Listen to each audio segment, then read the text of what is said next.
Hey, what's up, everybody? My name is Jeremy Schumacher. I am a licensed marriage and family therapist. I'm the Jer in Wellness with Jer. Thanks for stopping by and checking out the channel today.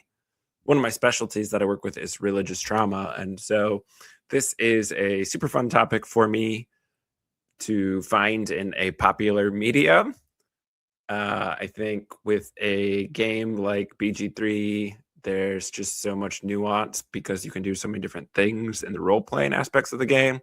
So rather than being an all-out sort of review of Baldur's Gate 3, I really wanted to hone in on like what some of the big themes are around religious trauma in the game and what some of the different characters I think explore in their playthroughs and what that can do for people who have lived through religious trauma, because I think the game actually handles the topic really, really well for the most part. A lot of medium pop culture stuff, especially here in America, talking mostly with a lens of the United States here, still lands really like apologetic and or at least like favorable to religion, where I think just like full out absolute pun unintended criticisms of religion still are pretty lacking, other than like outright atheist sort of counter apologetics content. So I think the way that Baldur's Gate handled it was really, really good. Actually, in prepping for this video, saw some people who were religious commenting on the game, doing a really good job showing religion, which I thought was an interesting take, but a different lens than I have, certainly. So again, I think the way you role play is gonna lead to some different things. If you're not a video game player and you're not familiar with BG3, go play it. It's really good. I was late to the game. I have young kids, so I don't have a ton of time to game, and I am notoriously late to playing popular games because I wait for them to go on sale. I did not grow up with video games because I grew up super, super religious and also poor. And so video games still seem like a splurge for me. So I got Baldur's Gate probably in 2023, late 2023, and I've played nothing else for about the past 2 years. I'm on my 4th playthrough. If you're not new to if you don't know the game, I don't know, go play it. If you're familiar with the game, I'm giving this context so you know sort of what I've experienced in the game. I'm not somebody who's averse to spoilers, so I've read a lot of the alternate endings, and in doing different playthroughs and trying to get different feats, I come across things that I didn't do in my playthroughs, but I know exist. I am also late to D&D. It's something I avoided because I thought in my younger, undiagnosed religious self's life, I thought I had an addictive personality when I'm just neurodivergent, and I do tend to hyperfixate on things, but management is pretty good. So now I have a couple D&D campaigns under my belts. I'm running a campaign for my boys. I really like D&D, watching Dimension 20, watching Vox Machina, some of that stuff. So D&D has sort of become in this timeline that we're having to live through. D&D is a really pretty comfy space for my brain. Pro wrestling and D&D are the things I go to when I like don't want to interact with the real world. So yes, I think all that stuff's relevant for what I'm about to say. If you had different experiences in your playthrough, drop down and comment. I'm here for it, and I'm not trying to speak definitively on the correct way to play this game or the only outcomes through the game. But I think that context matters. I'm on playthrough 4. I'm on my first tactician playthrough because, again, I'm an old man gamer. I'm a millennial, and I don't have a ton of time to game. So usually I will play through the game on normal. Or if it's a game that's hard, I will sometimes even play through on easy just because I want to get through it, and I don't have a ton of time to game. So if I'm doing something that's very difficult, then or very time consuming, that really eats through what little gaming time I get. So I haven't done an honor mode run, and I've done most of my runs mod free, although this is my first run where I'm sort of starting getting into mods and playing around with some of that stuff. I did my own character, my first run, a character from a previous D&D campaign that I'd done in real life, and then I did Karlach's origin, and then I did a Dark Urge run, and then I'm doing a Bard run because it's not a class I've ever used in real life D&D, so I wanted to do that. So that's sort of my framework here. I will say I loved the Dirge run. I thought story-wise, after playing through it twice and then doing a Dirge run was like fantastic. It felt like a totally different game.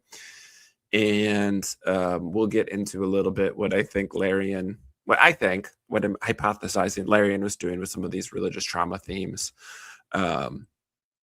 in when I get into the characters. So I'm not sure how long this video is going to be. I'm going to hope that it's not like 3 hours. If it gets to be long, I will probably break it down. I'm sort of going to go how my brain likes to work as a neurodivergent person. Not saying every neurodivergent person does this, but my brain specifically is top-down processing. So I like to start big picture and then work my way backwards into the specifics. And so I'm actually going to get to the character stories last. Tricked you on YouTube to get you to stick around and watch the whole video. But I think it makes sense that way. I'm going to try and build sort of the world that this is set in, and then why different characters and different story beats sort of make sense and what that says about religious trauma and what you can do with that. So I love role-playing games for some of this stuff around trauma. Do I think you can D&D your way out of trauma? No. I probably have some more nuance to that answer, but I'm going to land comfortably on no. But I do think tabletop games, and especially tabletop role-playing games, can be really helpful for us to practice different skills than we maybe have, to inhabit a different sort of brain pattern in the characters that we're role-playing. It gives us the opportunity to do some things differently in a safe environment with very little emotional or practical blowback in our real lives. And so I think it's a safe place. There are schools of, not schools, but there are forms of therapy that incorporate tabletop gaming. If you listen to my podcast, Your Therapist Needs Therapy, shameless plug here. Greg Shanick was one of my early guests, probably 100 or so episodes ago. You'd have to scroll way back. But he runs the therapeutic workshop, and they have tabletop role-playing game nights that are therapeutic.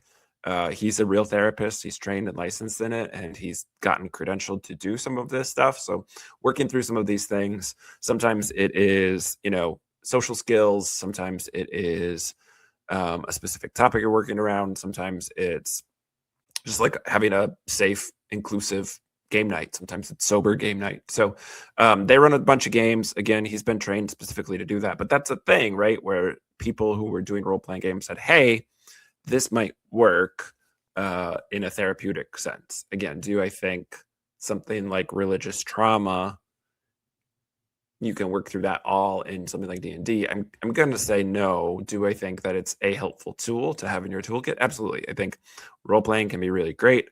I think the community that comes along with tabletop gaming is really lovely.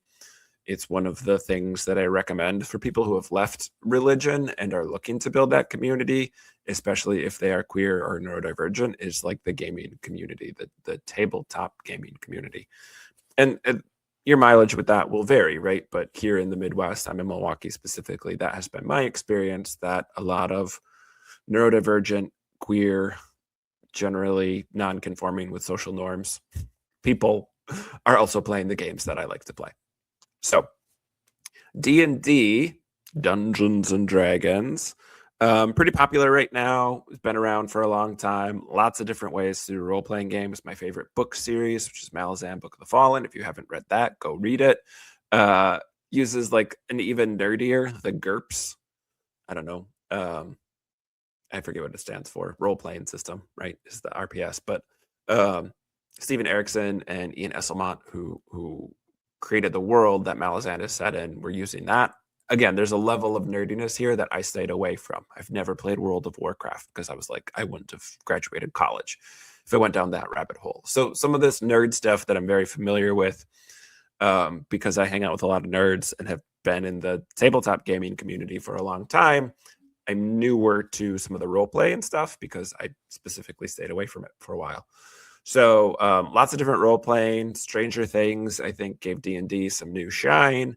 The DM that runs the campaigns that I have experienced in real life likes to use the 2014 system. So again, like there's all these nuances to what your relatability to this will be. I think things like Vox Machina, The Mighty Nine, Dimension 20, which again, I love the Dropout crew, talking about neurodivergent and also queer communities. Dropout is great. But so we have some of these like popular cultural moments. Stranger Things, I think, was probably the one that broke through the most. But then you have these other things. And so Baldur's Gate 3 is the third in a line of role-playing games set in the D&D world.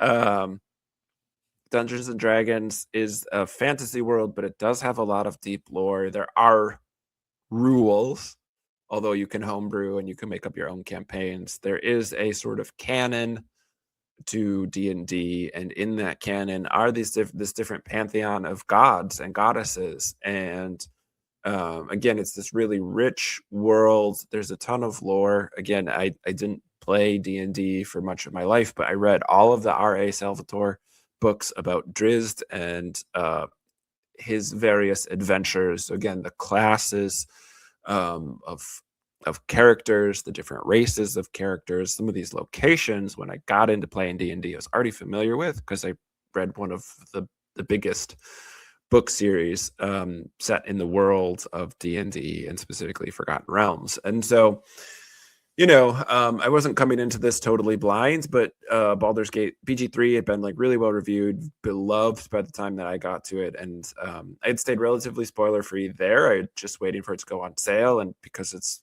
a wonderful game and sells really well, I don't know that it's really gone on sale.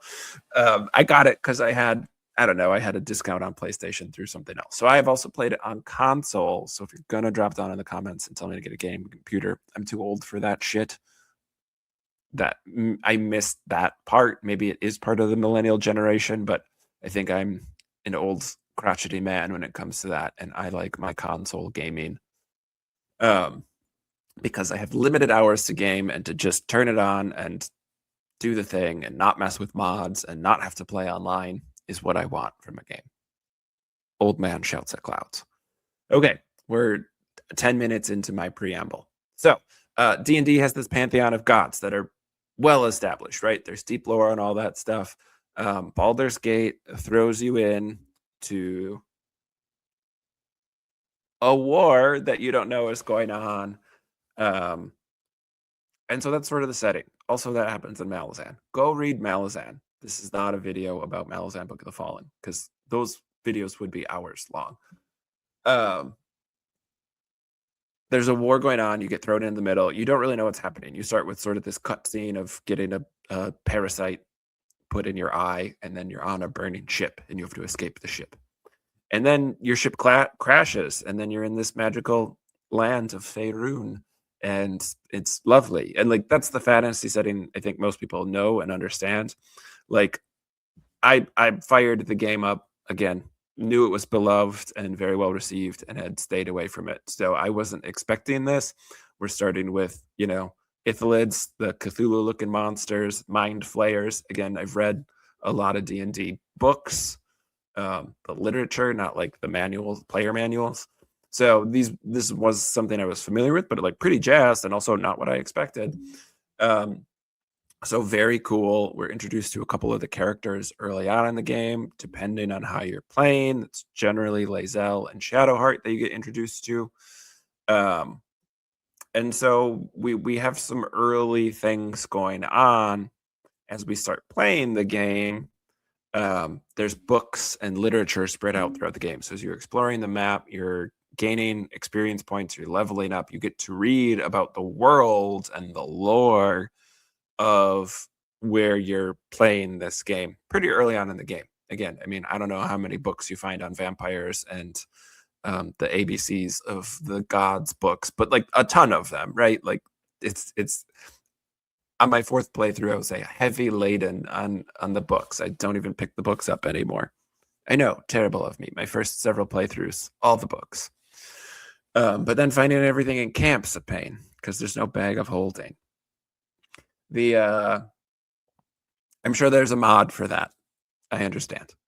So D&D is this, again, my point here is D&D is this really rich realm, this really rich game that has a lot of religion baked into it. You don't need to play the game religiously.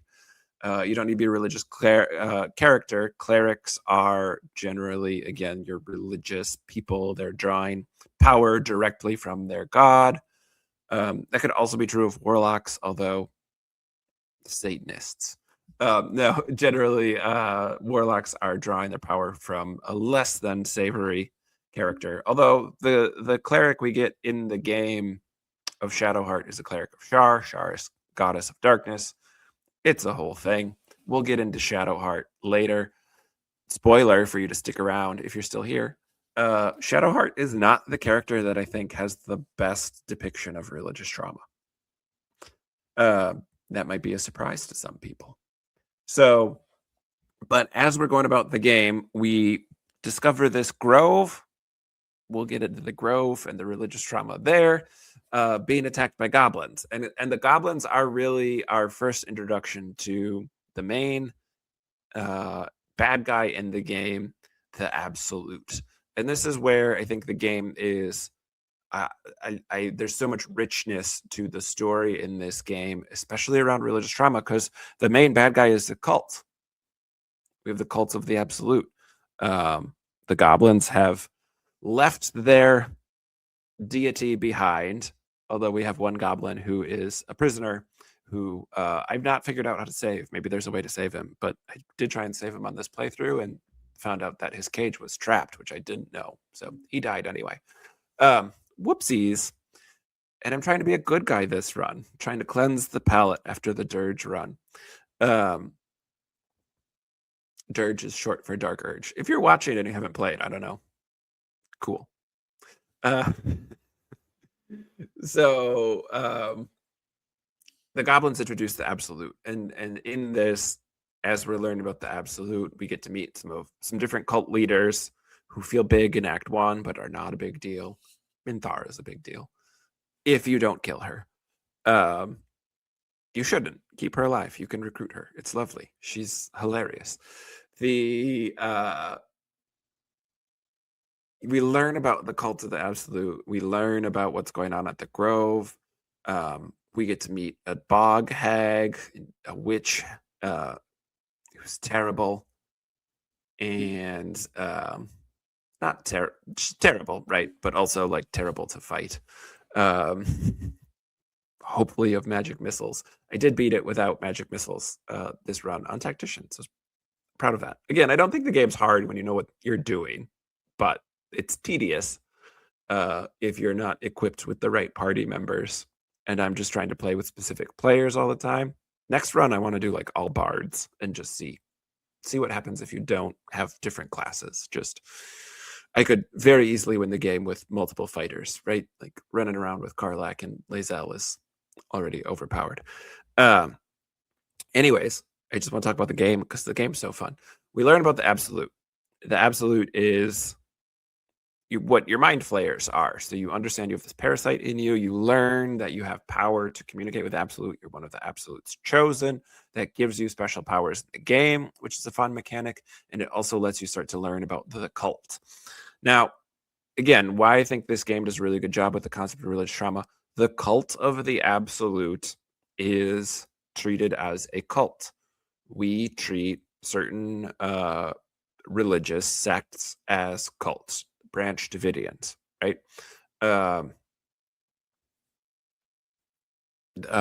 Bhagwan Ranji shouting Oregon, right? Like there are specific cults that we know about. Branch Davidians was Waco. And we call them cults, but every religion is a cult, right?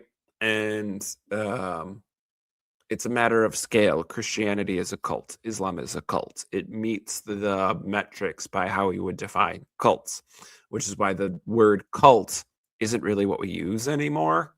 If you're talking academically, if you're talking about working in this profession, because it tends to not mean very much. I think culturally, again, and why I think the game is an accurate depiction in a lot of ways is there are all these other religions and they're fine, right?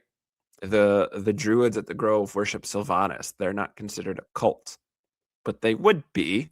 They are a cult, but it's an established religion with lots of followers, so it's fine.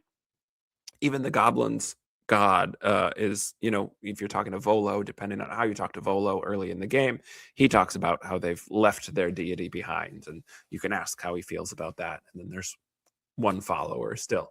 So religions are cults, right? And cult is from that root word of like culture. It's not, it's neutral, but the way that we talk about it is thinking about like Charlie Manson and talking about Waco and talking about whatever else has gotten a Netflix documentary recently, which like is a ton of them because again they're all cults, but they scale in power and control. We talk about coercive control when we're looking at cult behaviors. Often, but not always, a charismatic leader. And again, looking for the different ways there's control. There's behavior control, there's information control, there's thought control, there's emotion control. So there's all these different sort of ways.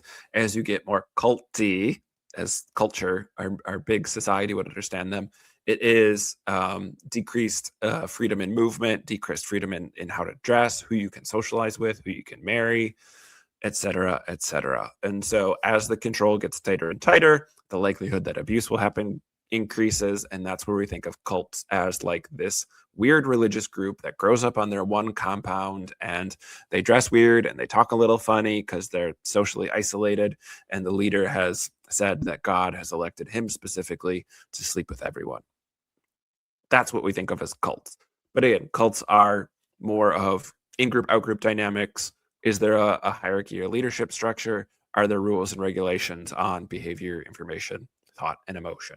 And again, most organized religions have that. Most organized religions that we think of as benign, spoiler alert, they're not. In the same way that in Baldur's Gate, these religions all have their problems, but the ones that aren't talked about as cults are the ones that are established and bigger. That's the real world too, where we have very few people talk about Christianity as a cult. It is. Very few people talk about the big organized religions that have been around for a long time are a matter of scale.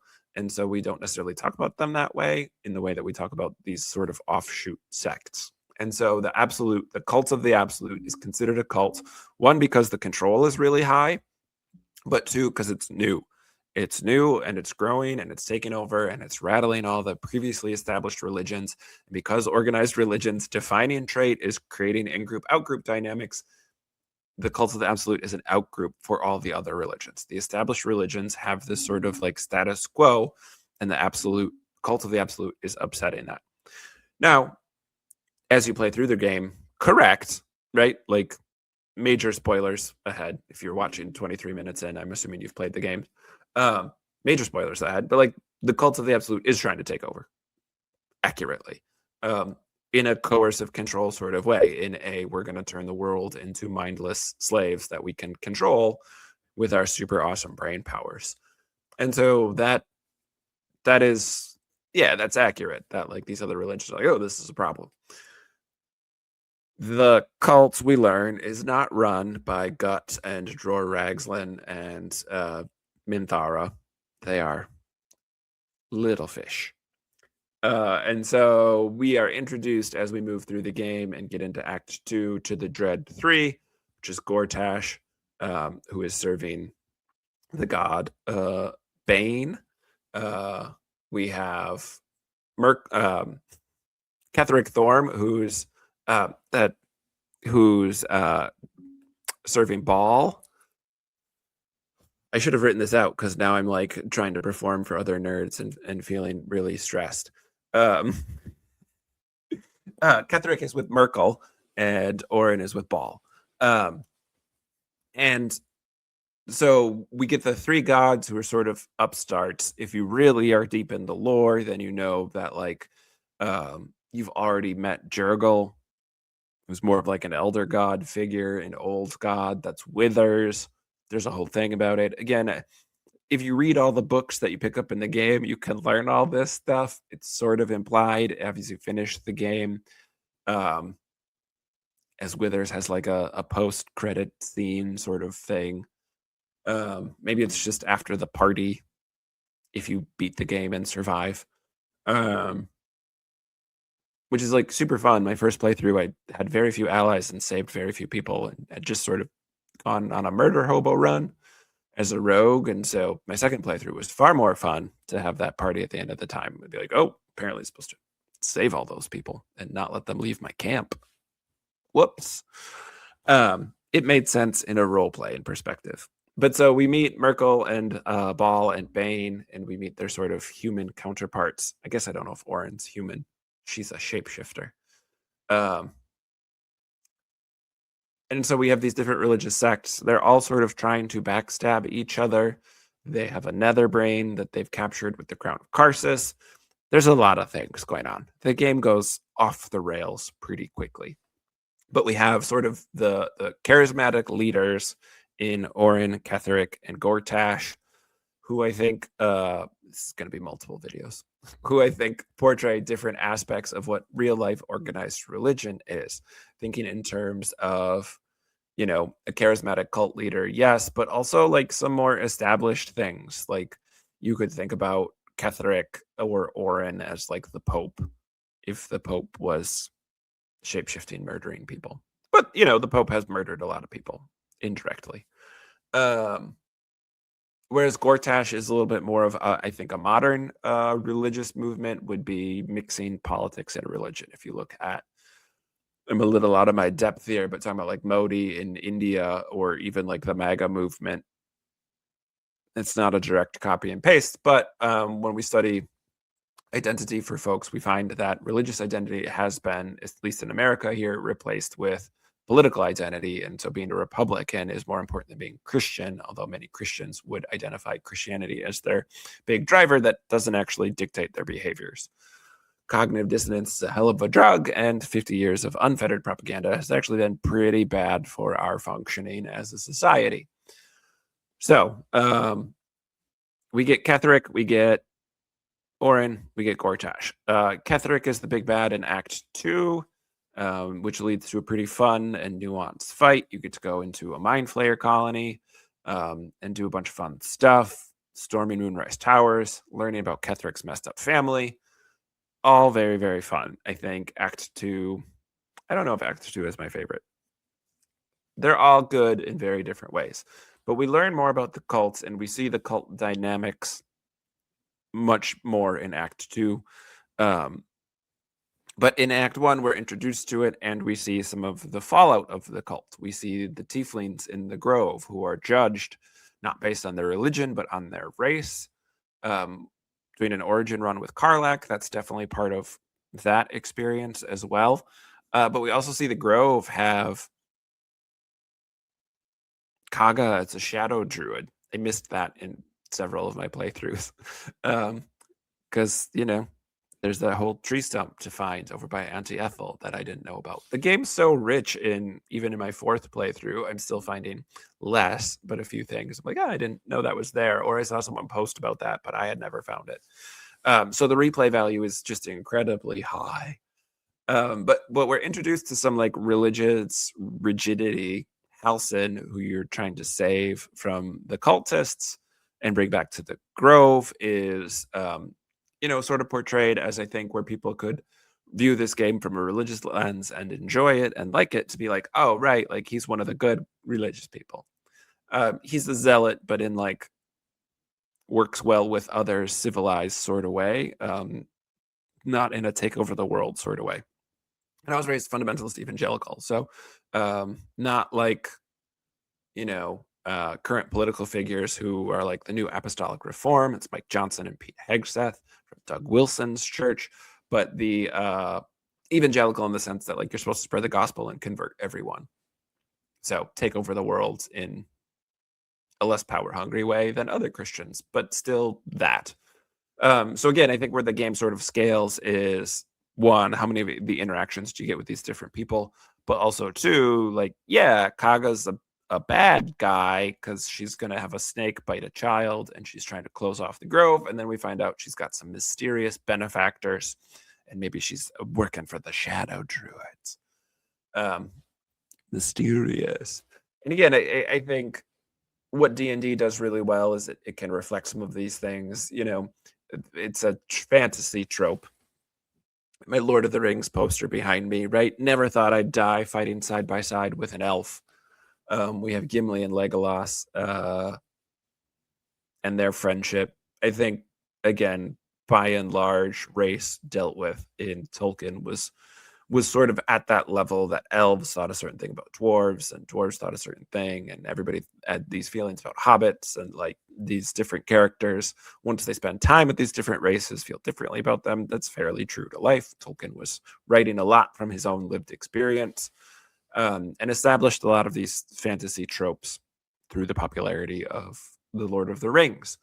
Where D&D takes it is there are a lot of different races, more different races, different religions. The lore is just like a lot bigger and deeper, and also like Drizzt is a dark elf, is the racism there is very profound because he's from the Underdark. He has dark skin, like the metaphor and the allegory for racism in Faerun and the D&D world is just really direct. In Baldur's Gate specifically, that plays out depending on what race you're playing. I do think playing as a drow is pretty fun. It saves you a lot of fighting, but you do go back and get that XP later, I assume. That's how I play anyway. Because you're seen as favored in the cult early on in Act 1 if you're a drow. So there's a lot of things that happen there. I've seen other people post. I haven't played through the game as a Dwegar, but there's a lot of interaction specific to that race as well. So it's definitely in the game how different people react to the different races. It's in your party as well, where Lae'zel is treated very differently because she's Gith, who are technically aliens more than they are a different race. If we're really splitting hairs, I suppose. And just the different experiences of people with Astarion because he's a vampire, with Karlach because she's a tiefling, with Shadowheart because she is lying to you constantly because she's a follower of Shar. So we have sort of all these different things. Even Will in his contract and the pact that he's made for his warlock powers gets a little into like coercive control and religion. We'll talk more about the characters specifically. But we see these interactions early on in the game. We're introduced to the cult as the big bad, but also there are all these other religions flying around, and there's all this other content and lore and like full-fledged civilizations. We see the druids, we see Auntie Ethel, we see the cultists, we see followers of the cult, we see mercenaries who are trying to make money off of this thing and see it as a grift. We see all these sort of other things. We see the spore kingdom being taken over and hemmed in and needing to survive the cult, and etc etc etc. A couple things like Omelum and I forget the other shopkeeper. You get the mushroom spores that explode and you got to save that guy. So there's things, or not, there's things that happen in Act 1 that come up later in Act 3 because the game is really great and has a ton of replay. But I think that's mostly what I wanted to say about religion half an hour in. And then Act 1.5, right, is the Gith Crash. And I don't know if other people play it in that order. That's just what I read online, and it has been what I tend to do is most of Act 1 and then go to the Crash. The Gith are a separate sort of entity in the game. Again, they're aliens. They are at war with the Mind Flayers. That's sort of the actual premise of the game, more than the Cults of the Absolute is. And so we're introduced to Vlaakith and sort of the Inquisitors and the hierarchy in the Gith organization. The Gith are really interesting in the sense that there is a religion. Vlaakith is at the top of it, but also culturally and their civilization is one of like martial prowess. So there's a ton of coercive control behaviors that are there in the Gith sort of culture and hierarchy and the way they organize around power that is separate from Vlaakith, who is both military might and a deity herself. Wink, wink, nudge, nudge. To continue to get you to follow along, Les Alice, who I think is the best depiction of what religious trauma is like.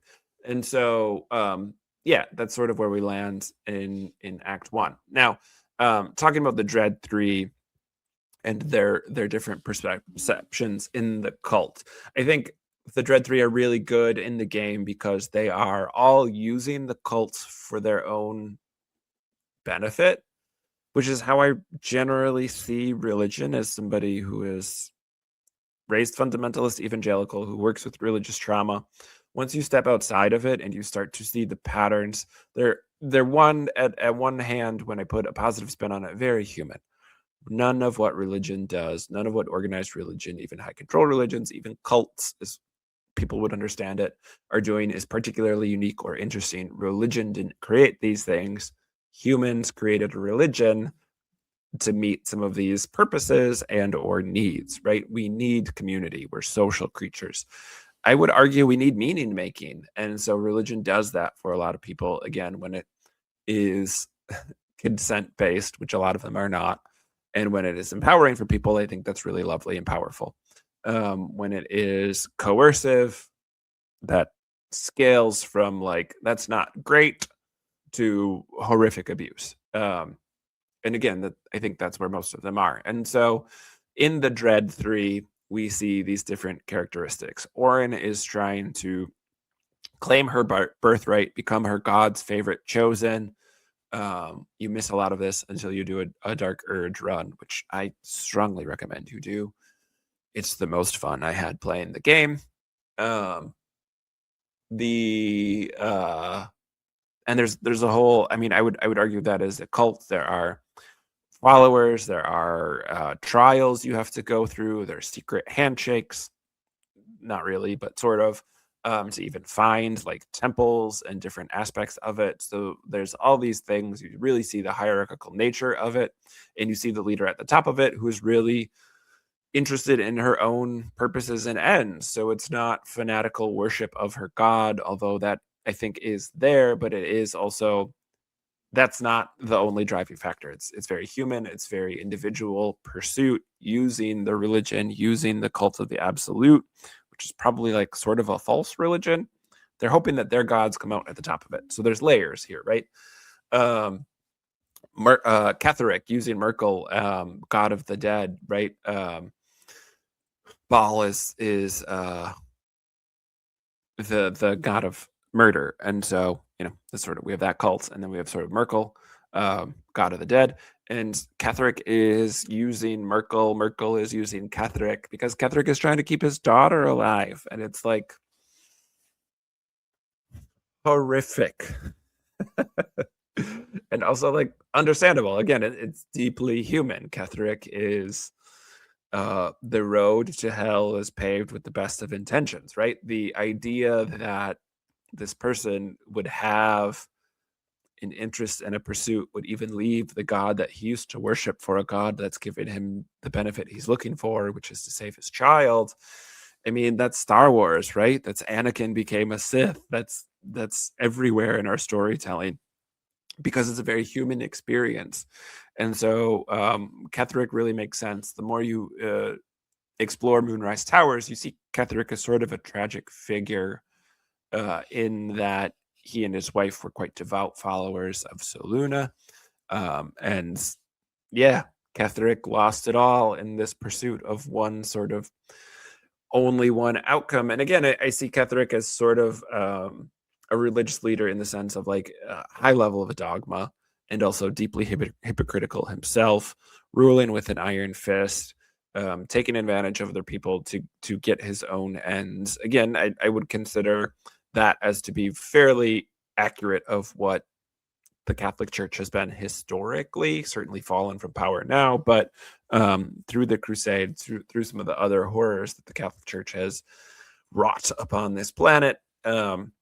Yeah, for accumulation of wealth and power, and wanting to be able to say, well, we're doing it for good while not being particularly good. Certainly other religions do this as well. I just don't think they have as good of a main character unless you're deeply in it. Scientology certainly would fit that mold. I think Mormonism fits that mold in the sense of like accumulating power.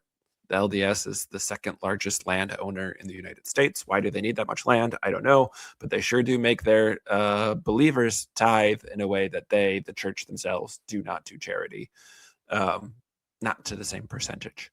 So, I see Catholic and I see sort of the Act 2 playthrough as being pretty realistic, and then you get to go to the Mind Flayer colony to really fight Ketherick and eventually Merkel, and you see sort of like the horrors, how the sausage gets made. You see all the brains. You see Chop, who is just a brainless entity at this point. You meet these different characters who are like really been harmed by their belief and haven't left that belief yet, right? And so they're still deeply in the cult, and they are sort of just mindless slaves, and that is sort of what happens. And they're harmed, right? They're constantly harmed. The people in the pods, the mind flayers that you can save or not, the tieflings who have been captured on the road, and Ketherick's own family have all been deeply harmed by the cult and what they've done for power. And so I think that's really a pretty good depiction. And then Gortash, right? Gortash, I think I said earlier, is sort of the modern representation of melding state power, politics with religious power. And his god of choice is Bane. And so we have these sort of three different subcults under the cult of the absolute. These are the main drivers who are trying to use the cult of the absolute for their own ends, and perhaps to have their own special cult, their own deity chosen to be at the top. And so you have these gods who are all sort of like have negative or like bad connotations, evil. You can be sort of good. You can be sort of neutral, or you can be sort of evil in D&D. And there's different subclasses under that, right? So you can be a lawful evil, you could be chaotic good, you could be all these different sort of classes. And so you have these gods who are competing for control of this cult so that ultimately they are in control. Again, wink, wink at the absolute pun there. They're all corrupted by absolute power. And so it's really interesting sort of the playthrough there. But Ketherick's the one, that storyline you get through first. Gortash is, again, deeply coercive, again, using state might, right? Instead of actual mind control, he's using the state through like terrorism. He has people with exploding necklaces on and is coercing them to make his military strength go up. And so again, I think a different representation of what that could be, but we have that. MAGA is a movement, but I think there are better representations around the world of religion and state power combining to be totalitarian, to be just full out dictators. It's a negative consequence, right? Like, it's never been good. We don't go to those places and say that seems to be running well. We go to those places and say that seems to be a human's rights atrocity. Why are these people being treated so poorly? Why are women almost in most of these religions? It's almost always women being treated differently and poorly and having their rights taken away. So none of this stuff has gone well, in the sense that I think D&D is, I don't want to say egalitarian. No, there's definitely misogyny still. Sexist stuff. I'm not going to say that. Who I play D&D with makes the world a cheerier place. But so we have sort of the Dread 3. We have the gods behind them pulling the strings, but the humans doing very human things to try and pull the strings of the gods.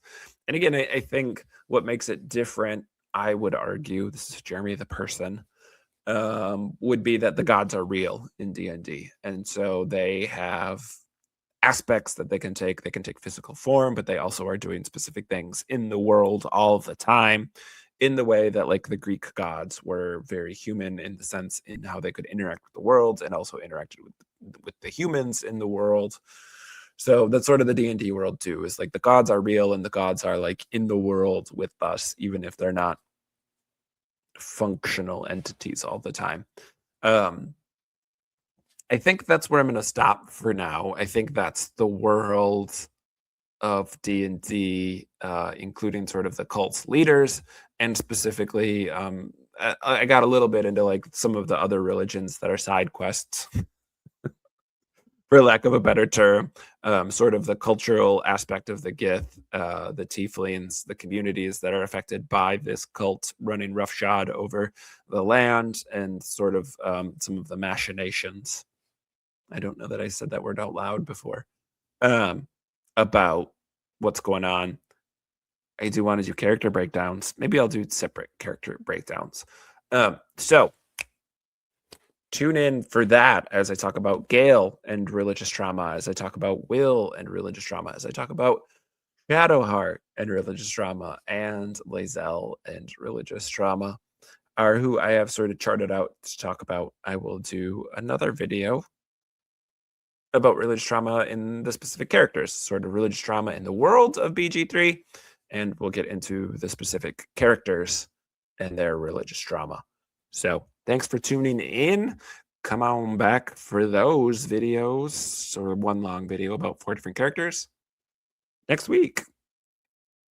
All right, take care of yourself, take care of somebody else. Peace.